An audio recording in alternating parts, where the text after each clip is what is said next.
You walk into a room and your shoulders lean forward before anyone speaks. Your face offers a smile early, almost as insurance. You scan reactions, you adjust. You already know this moment. You've lived it 1,000 times. Here's the part that lands closer than you'd like. You don't do this because you're kind. You do it because silence makes you nervous, because unreadable faces feel dangerous, because being liked feels safer than being solid. Watch yourself for a second. You laugh half a second too fast. You nod while your stomach tightens. You explain things no one asked you to explain. You fill space, not because it matters, but because emptiness exposes you. That's uncomfortable to hear. Not because it's cruel, but because it's accurate. And the room notices, not consciously, not maliciously, just instinct.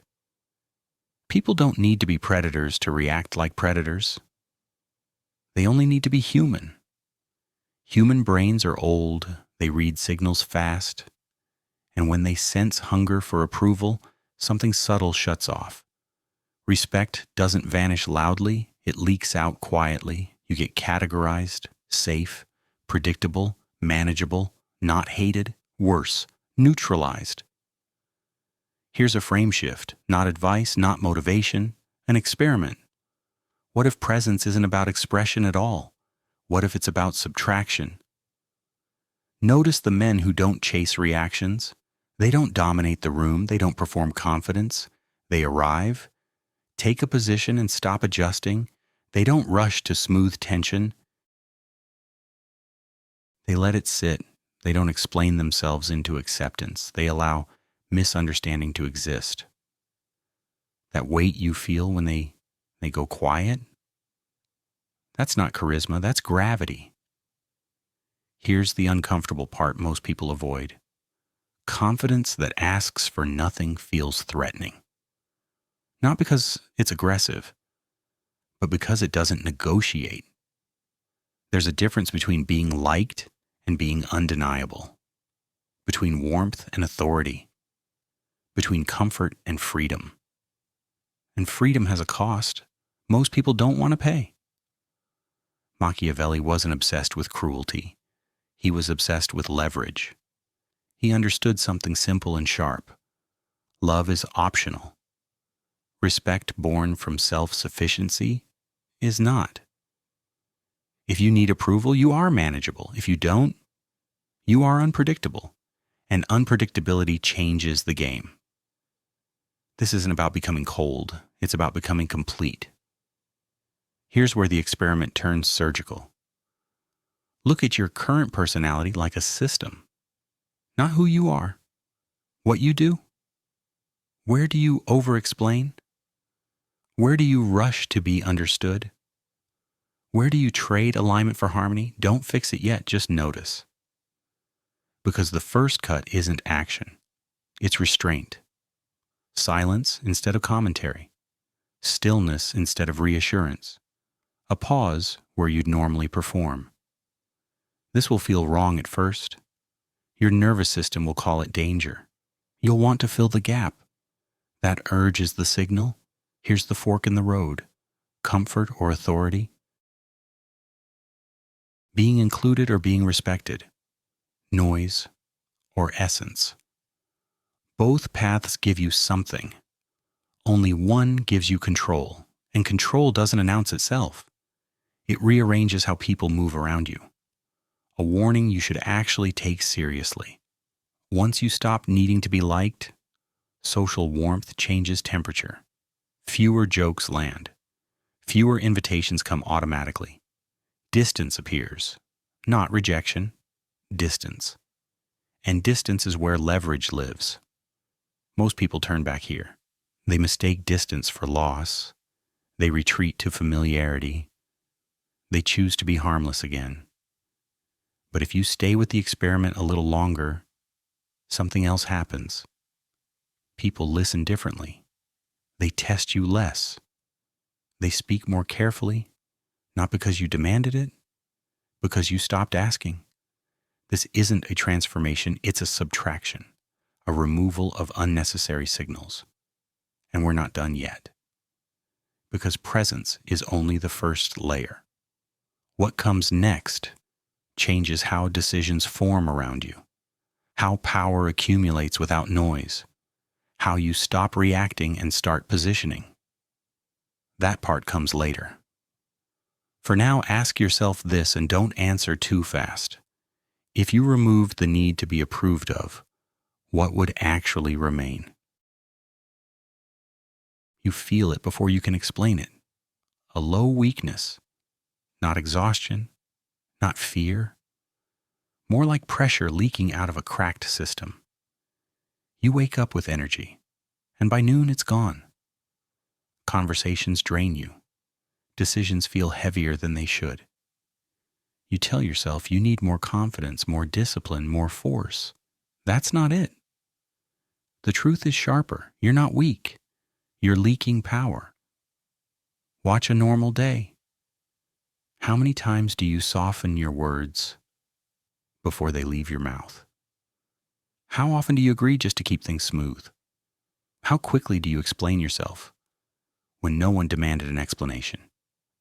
That's the leak. Small, repeated, constant. And here's the uncomfortable part. You've been trained to do this, conditioned. From early on, you were sold a simple deal. Be nice and you'll be safe. Be polite and you'll be rewarded. Follow the rules and life will protect you. Pause and look, not at ideals, at outcomes. Who is actually advancing? The careful ones or the ones who take space without asking? This isn't a moral question, it's an observational one. So change the frame. Not a belief, an experiment. Assume for a moment that nice is not a virtue, but a tactic, and not a strong one. Nice moves first toward submission. It signals quietly, I won't be a problem. It asks for mercy before conflict even exists. That's risky to hear because it touches something personal. You weren't trying to submit, you were trying to survive. But survival strategies expire. Machiavelli noticed this centuries ago, not as philosophy, but as pattern. If you insist on goodness in a game ruled by power, you don't lose slowly. You lose completely. Here's the split you need to see clearly. Nice versus civil. Reflex versus choice. Appeasement versus control. Civility looks similar from the outside. A calm voice, manners, restraint. But the source is different. Civility is self-imposed. Nice is other-imposed. The civil man holds the door without needing approval. He listens without bending. He's calm, not because he's harmless, but because he's contained. There's a wall behind his eyes. Not anger, not hostility, a boundary. And here's where the pressure starts to build. When you remove the need to be liked, something shifts. People can't read you as easily. They can't predict your compliance. Unpredictability enters the room. Not chaos, not aggression, uncertainty. And uncertainty is where psychological weight comes from. If someone crosses the line, nothing dramatic happens. No explosion, no speech. The warmth just disappears, replaced by cold clarity. That moment teaches faster than any argument. Most people never reach this stage. They retreat as soon as approval fades. They choose comfort over leverage. But this is only the first seal in the system. Stopping one leak. There are others, more subtle, more costly, and once you see them, you can't unsee them. The question isn't whether you can become terrifying. It's whether you're willing to give up being safe, because the next step doesn't change how you act. It changes how people decide around you, and that's where things actually start. Picture two bosses. One shouts down the hallway. Doors slam. Voices rise. Everyone knows exactly what he feels. Annoying, loud, not dangerous. You've worked with him. You stop taking him seriously after the third outburst. You wait for him to finish venting. That's all it is. Venting. Now picture the other one. You make a mistake. He doesn't raise his voice. He doesn't react at all. He looks at you, longer than comfortable. Then he speaks slowly, quietly. A small smile that never reaches his eyes. That's the one your body remembers. Here's the uncomfortable truth. Fear doesn't come from emotion. It comes from not knowing. And most people sabotage this without realizing it. Watch yourself tomorrow. Not in big moments, in small ones. How often do you smile automatically? Not because you're amused, because silence feels sharp.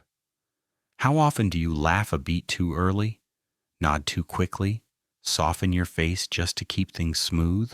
That's not friendliness. That's signaling. You're telling the room you're safe, readable, non-threatening.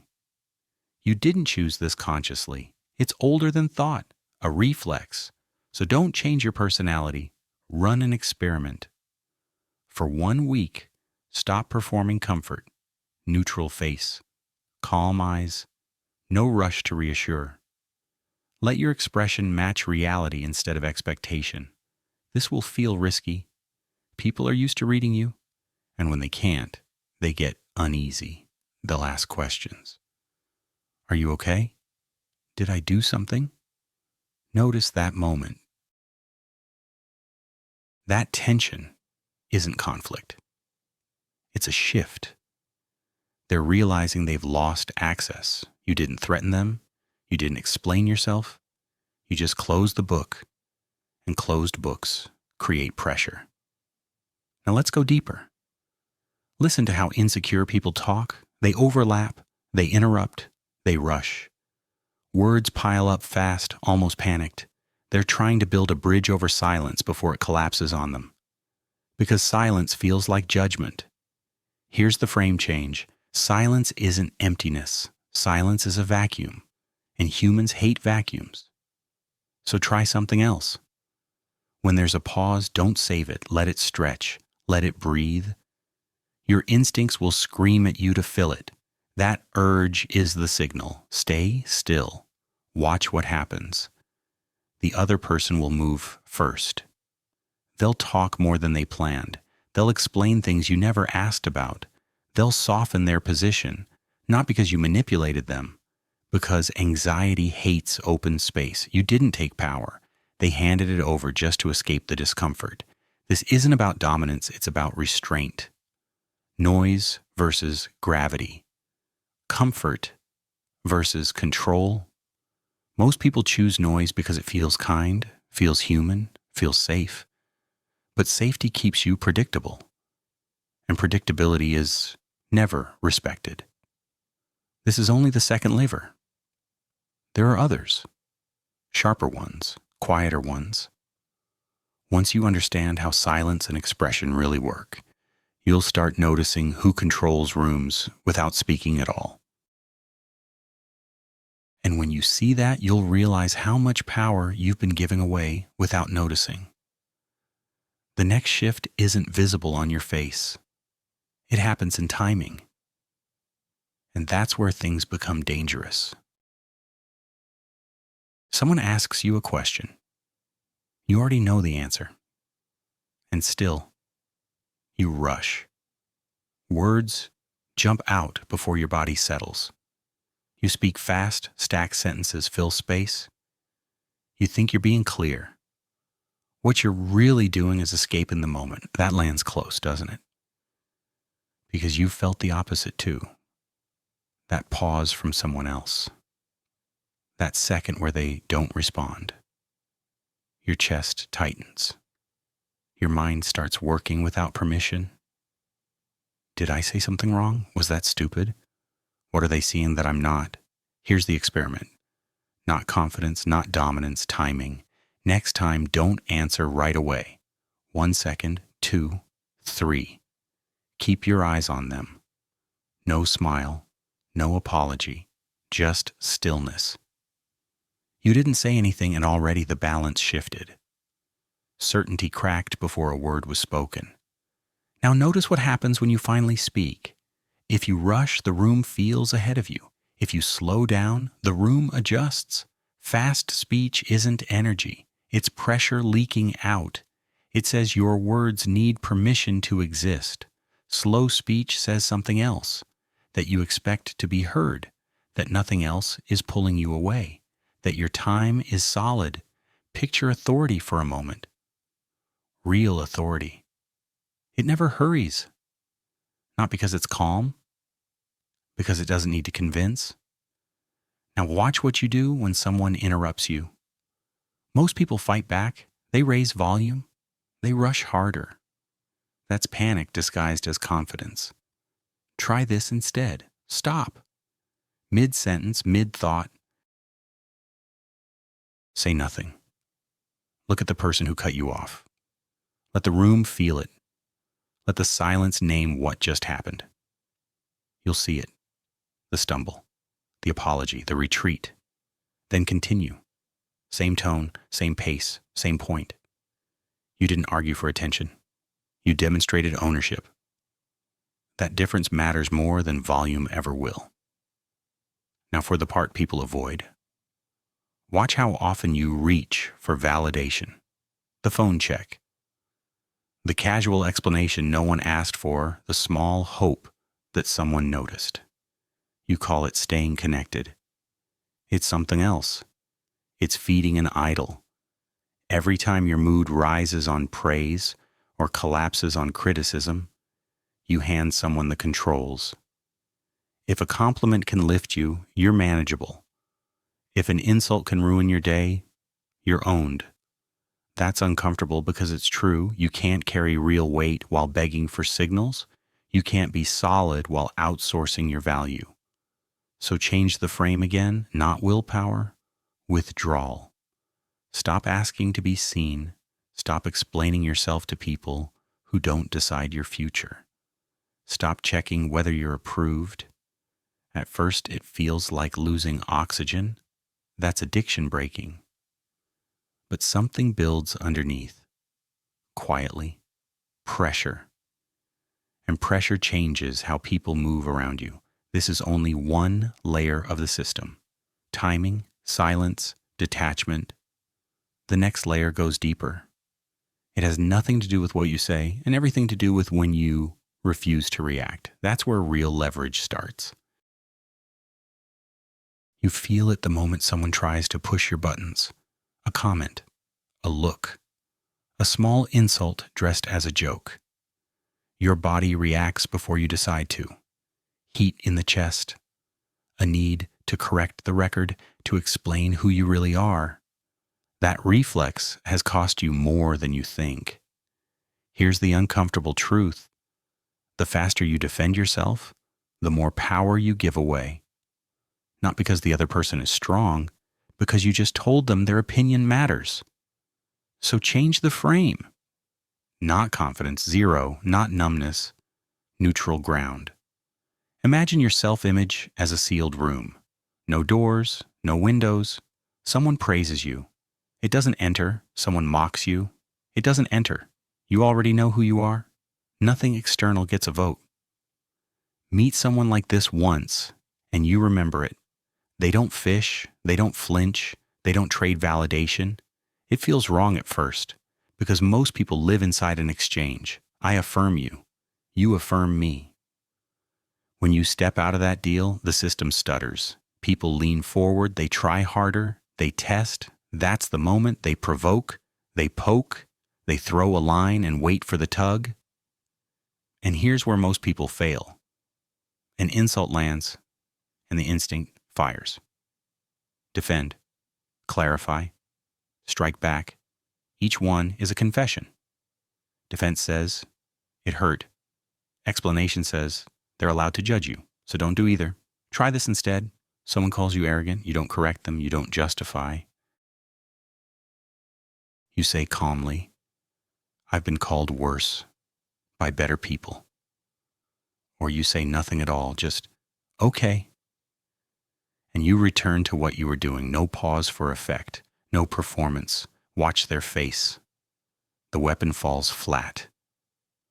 There's nowhere for it to land. When there's no reaction, there's no reward, and without reward, the behavior dies. This isn't cleverness, it's economy. Why spend energy on opinions that can't move you? Bullies feed on resistance. Narcissists feed on attention. Starve both, and they collapse inward.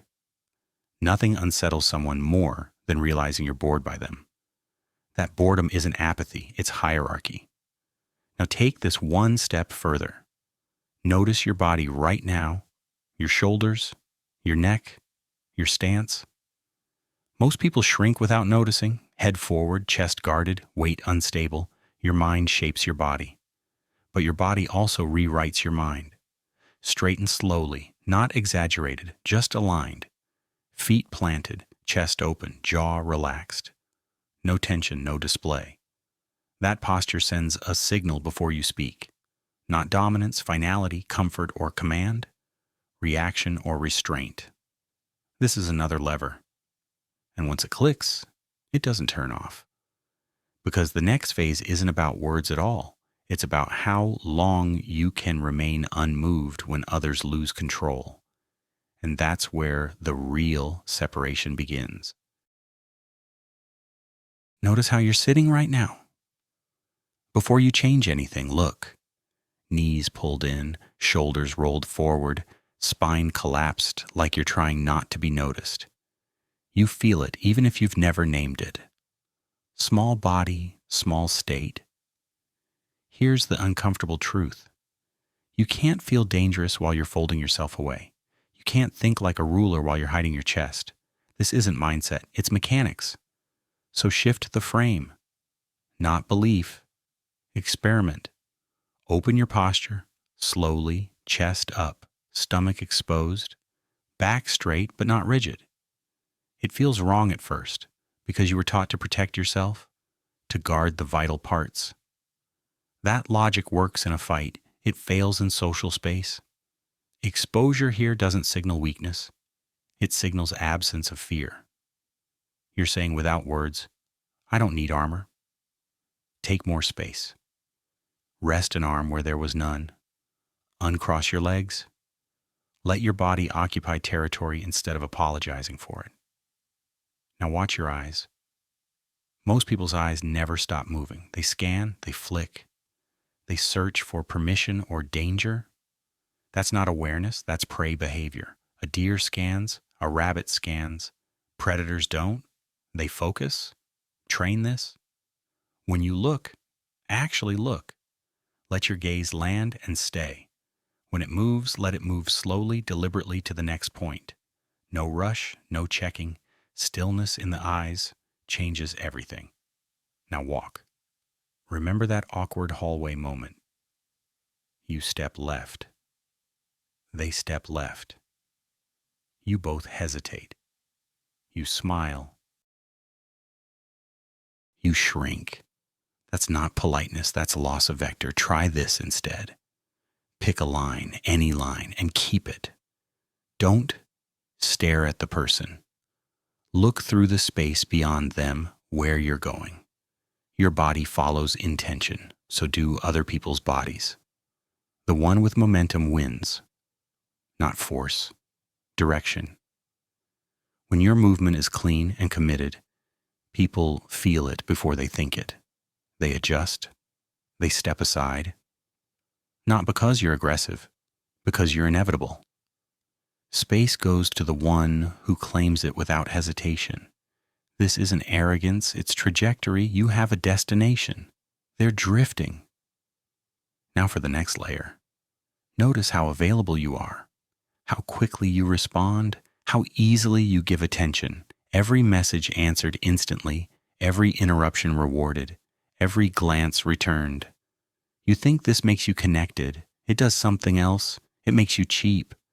Attention is currency, and you're spending it like it's worthless. Always reachable, always responsive, always open. That's not generosity, that's leakage. So consider this the next experiment. Not withdrawal from people, withdrawal of supply. Delay responses, hold eye contact without feeding. Let availability become intentional instead of automatic. This will feel uncomfortable because you're used to being accessible. But something changes when your attention stops being free. People lean in, they wait, they value, and we're still not at the core because posture and movement shape space. But scarcity of attention shapes hierarchy. That's the next pressure point. And once you feel it working, you'll realize how much power you've been given away just by being easy to reach. Look at how fast your phone lights up and how fast you answer. No pause, no friction. You say yes before you feel the answer. You stay longer than you want. You laugh past the point of interest. You call it being easygoing, being social, being present. Here's the uncomfortable part. If you're always available, you're never valued. Supply kills demand quietly. Watch how often you give yourself away, your time, your attention, your emotional access, all of it free. So shift the frame, not withdrawal, scarcity. Machiavelli noticed this long before phones existed. Visibility with distance, presence without familiarity, because familiarity erodes weight. Run the experiment, leave early, not abruptly, intentionally, leave the party while it's still good. End the conversation mid-flow. Be the one who hangs up first. Feel how wrong it feels. That tight pull to stay, that urge to explain. Resist it. When you exit before they're done with you, something happens. A gap opens. Where is he going? What's next? Why didn't he stay? That gap is not rudeness, it's gravity. Mystery grows there, and mystery feeds both attraction and unease. Don't fill the gap. I have to go. That's enough. The weak man gives details, schedules, excuses. It makes him understandable, predictable, small. The dangerous man disappears into intention, no explanation, no apology. Now apply this to emotion. Notice how quickly you reveal yourself. Trauma shared too early. Weakness offered as currency. You think openness builds connection? Sometimes it does. More often, it makes you legible. Keep something back, not out of fear, out of choice. In a world that overshares, restraint feels unnatural. That's why it works. The man who holds his cards doesn't need to bluff. He controls the game by not showing his hand. But here's the turn most people miss. All of this means nothing without substance. Posture without skill is theater. Silence without competence is emptiness. Scarcity without value is just absence. Eventually, performance collapses. There's only one thing that can't be faked for long: ability. Real ability doesn't rush, doesn't explain, doesn't chase approval. It produces. This is where confidence stops being a tactic and becomes a consequence. And we haven't reached that layer yet, because once competence enters the picture, everything you've practiced so far stops being effort. It becomes alignment. And that's where people stop testing you and start adjusting around you. That part comes next. Notice the moment when you stay quiet in a room. Sometimes it lands with weight. Sometimes it feels awkward. That difference matters. Here's the part most people avoid admitting. Silence only works when there's something behind it. Otherwise, it's just empty space. You felt this. Trying to look calm while hoping no one asks you a real question. Holding eye contact while your mind searches for footing. That tension isn't mystery, it's exposure. So shift the frame. Not appearance, capability. Danger doesn't mean violence. It means usefulness under pressure. Think of the calmest person you've ever seen in chaos. A doctor in an operating room, blood everywhere, hands steady, no speeches, no reassurance, just work. That calm isn't personality, it's proof. Your brain knows when you're bluffing. It doesn't care how confident you sound. If you haven't built anything, solved anything, endured anything, it whispers the truth anyway. You can repeat affirmations all morning. Your nervous system won't believe you. Confidence doesn't come from belief. It comes from receipts. Hard things done, promises kept, problems handled without drama. When you know you can handle the next move, urgency disappears. You don't rush. You don't explain. You don't need approval. That's the shift. So run another experiment. Pick one domain. Not everything. One. Your work, your craft, your ability to think clearly when others react. Go deep. Deep enough that you stop guessing. Because incompetence ruins everything else. Your stillness looks strange. Your stare feels off. Your restraint reads as fear. But competence fixes it all. When you finally know what you're doing, your body relaxes without effort. Your voice slows. Your words become fewer. And when you speak, people lean in. Not because you're loud, because you're usually right, or at least precise. Machiavelli warned against borrowed minds for a reason. If you outsource your thinking, you outsource your power. Read. Question. Refine your own position until it holds under pressure. When silence is backed by skill, it becomes heavy. When restraint is backed by insight, it becomes authority. In a crisis, people don't look for the loudest voice. They look for the one who doesn't flinch. That's dominance without display. But there's one last threshold most people never cross, because being competent and calm isn't enough. Eventually, you'll be faced with a choice: approval or effectiveness, being liked or being necessary. And the final test begins when you're willing to disappoint people to do what works. That's where the real separation happens. You feel it the second you consider saying no. A small tightening. A flash of future tension. You already hear the verdict in your head. Selfish. Cold. Difficult. So you soften. You explain. You agree. That habit has a cost. Here's the uncomfortable truth. You're not afraid of conflict. You're afraid of the role you'll be given in someone else's story. The bad guy. Notice how often that fear runs your decisions. You delay boundaries so no one feels rejected. You keep access open so no one feels judged. You shrink your ambition so no one feels small. It feels generous. It isn't. Shift the frame. Not morality reminded, reality tested.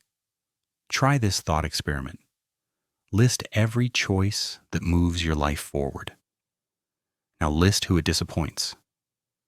There's always someone. If you build instead of drink, someone feels abandoned. If you save instead of spend, someone feels limited. If you protect your time, someone feels entitled and angry. This isn't a flaw in the system. It is the system. You cannot prioritize your life without breaking someone else's expectation. The math doesn't work. So stop trying to solve an impossible equation. Machiavelli understood this without romance. He wasn't asking for cruelty. He was asking for clarity. If you want to hold your ground, you must be willing to be disliked for the right reasons. Not for ego, for direction. Watch what happens when you accept this. Someone asks for your weekend. You say no. They react. They label. And you don't rush to clean it up. No defense. No explanation. No performance. If that's how you see it. Silence. That pause does more than any argument ever could. You didn't convince them. You didn't need to. Here's the microshock most people avoid. You do not owe access. You do not owe energy. You do not owe comfort. What you owe is conditions. Conditions for your potential to exist. When you stop begging to be seen as good, you become free. Free to choose. Free to exit. Free to disappoint. And yes, to some people, that makes you the villain. Wear it. Villains have agency. They move the plot. The moment you stop trying to be the hero in every other person's movie, something shifts. You stop reacting, you start directing, but this doesn't happen overnight. And it doesn't happen loudly. You don't wake up transformed. You adjust geometry. Tomorrow, walk a little slower, not to intimidate, to feel your own pace. Tomorrow, pause before you answer. 3 seconds. Long enough to choose instead of react. That's how it starts. Small distortions, quiet changes, and once the pattern breaks, it never fully resets. Because the next step isn't about saying no, it's about choosing where yes actually belongs, and that part changes everything. Tomorrow, try something small and uncomfortable. Don't smile unless the smile is real. Don't apologize for standing where you're standing. You'll feel it immediately. A pull to fix the air, a pressure to smooth things over. That voice will show up. The old one. The one that kept you safe by staying small. It will whisper fast. They don't like this. You're being strange. Do something. Don't. Let the moment stretch. Let the discomfort breathe. This is the risk. And this is where most people turn back. At first, the room feels colder. Not hostile, clearer. The casual pats stop. The automatic jokes fade. People start looking at you instead of through you. Something flips. What you feel isn't fear, it's distance. And distance changes the rules. The tension you create isn't about harm, it's about uncertainty. People can't read you anymore. They're used to fragments, pieces stitched together from habits, wounds, expectations. They recognize those patterns instantly. But when they meet someone aligned, someone not apologizing for existing, it unsettles them. Not because you're aggressive, because you're whole. A unified presence exposes fragmentation without saying a word. That's the quiet shock of the outlier. You were never meant to blend in. Blending is comfortable. Drifting is easy. Being solid is different. A river doesn't remember the debris that floats through it, but it bends around the stone that doesn't move. That's the position you're stepping into. Not loud. Not popular. Fixed. Machiavelli didn't write for crowds. He wrote for those willing to carry weight without applause. So ask yourself, honestly, can you tolerate being misunderstood long enough to be respected? Because confidence isn't a mood. It doesn't arrive on good days and leave on bad ones. It's a tool. And tools are meant to be used. Use it to end the servant voice. Use it to guard your direction. Use it to build something you don't need to explain. If this shifted something in you, understand this. What you're seeing now is surface level. There are layers that don't belong in open rooms. Certain mechanics only work in private. Certain truths don't survive exposure. Most people won't go further. They'll feel the edge and step back. If you're still here, that tells me something. The real work doesn't begin with attention. It begins when you're ready to move without permission. And that threshold is closer than you think. Picture the room you're not in. Music too loud. Cheap drinks. People trading smiles and promises that won't survive the week. Every hour there costs you something real. Time you could have spent sharpening your edge. That stings because part of you thought being seen was progress. It isn't. It's delay dressed up as ambition. Flip the frame. Stop hunting attention. Build something that attracts it, not as a belief, as a test, chasing or drawing. Decide. When your work becomes undeniable, introductions happen without effort. Your output speaks before you enter the room. A body of proof replaces small talk. Results replace requests. There's a practical payoff here. The strongest network isn't people you met. It's evidence you left behind. When you lead with that, the dynamic changes. You're no longer offering a card. People are asking how to reach you. Follow this long enough and something quiet starts happening. Numbers move, accounts change, your posture shifts. You don't announce it. Others notice anyway. Then the ghosts return, familiar faces, warm smiles. Suddenly there's time for coffee, pride where doubt used to live. Someone says the line that tightens your chest. We always believed. We're proud of you. This is the real test, harder than the early grind. The old reflex wakes up, the need to be accepted, to finally feel included, to rewrite the past so it hurts less. You don't need drama. You don't need confrontation. You keep the same distance they once chose. Calm, polite, unavailable, cold or cruel. There's a difference. You see it clearly now. Their warmth depends on your usefulness. Their pride tracks your status. That's not evil. It's human. But you don't anchor something permanent to something that shifts, so you protect the perimeter. Not out of anger, out of clarity. The circle stays small, the gates stay closed. Here's the open question. If no one carried the weight with you, who exactly deserves to stand beside the result? Because the structure you built wasn't a group effort. And what comes next only works if you remember that. Sit with the quiet for a moment. No messages waiting, no one checking in, no noise to lean on. At first it feels empty. Then something steadier settles in. This isn't loneliness, it's control. That lands personally because you know the difference now. You've felt what it's like to rely on yourself and not collapse. To realize that if everything vanished tomorrow, you wouldn't vanish with it. You're the asset, not the contacts, not the timing, you. Here's the uncomfortable truth. That realization isolates you from people who still need reassurance to move. And once you feel this, you can't pretend you don't. Shift the frame. Don't think of this as the end of struggle. Think of it as a level change. Survivor mode is over. Design mode starts. Dependence or sovereignty, choose.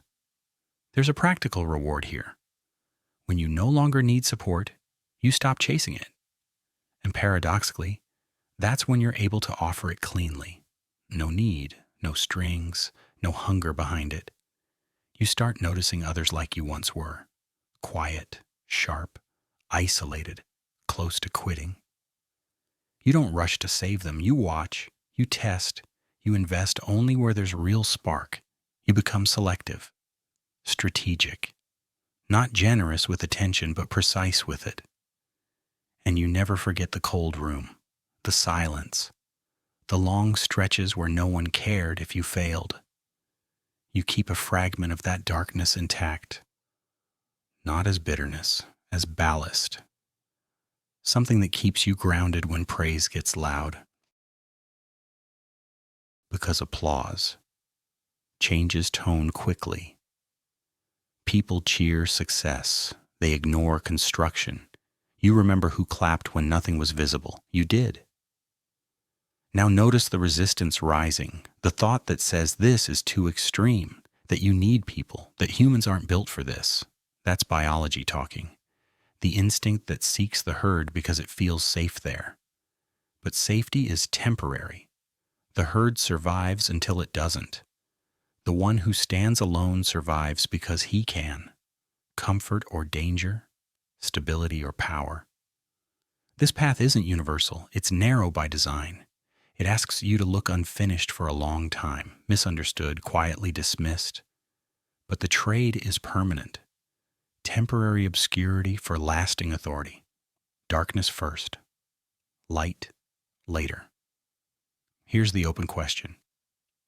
If you're willing to endure silence longer than most, what kind of future becomes possible that they'll never reach?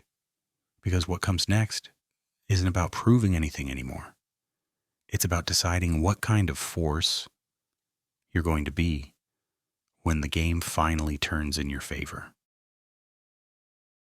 Watch what most people do next. They close this. They open a chat. They unload the day to someone who half listens. A small hit of sympathy, 10 minutes of relief. Then the same life resumes. You didn't do that. You stayed. That matters more than it sounds. Because right now you're not reacting. You're observing. You're connecting dots. And you're starting to notice something uncomfortable. The empty space beside you isn't absence. It's capacity. A seat that only feels too large because you haven't grown into it yet. That realization isn't comforting. It's demanding. It quietly asks more of you. Shift the frame. This isn't motivation content. It's a filter. Most will pass through unchanged. A few will slow down and recognize what's being tested. Consumption or initiation. Choose. There's practical value here if you see it. What you're hearing now is only the surface layer, the part that can exist in public, clean, acceptable, algorithm safe. But the deeper mechanics don't live here, they can't. The systems that actually shape behavior, power, leverage, and control don't survive daylight platforms. They get diluted or buried.